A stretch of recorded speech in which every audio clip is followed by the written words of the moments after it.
وأبتدئها بقصيدة مهداة من الشيخ هلال ابن تخيل ابن شتين النخيش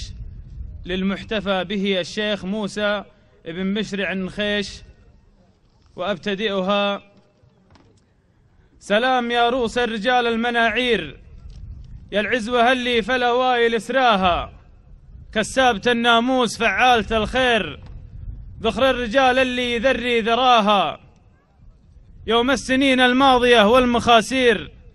تروي الكبود الضامية عن ضماها، أهل البكار الشعل وأهل المغاتير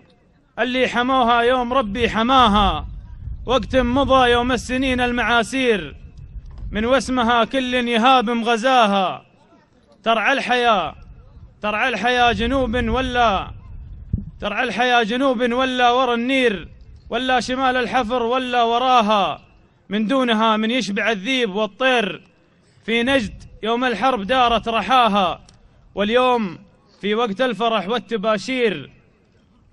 في حكم من عز البلاد وبناها، في حكم أبو متعب زعيم الطوابير، الله يرده للوطن ولثراها، أغلى ملك وأغلى وطن وأول الخير سلامته نور البلاد وضياها، أغلى ملك وأغلى وطن وأول الخير سلامته نور البلاد وضياها، ومشعل تبنى فكرة وصفها غير الفكرة اللي جابها واحتماها، مزاين الذيدان يوم الجماهير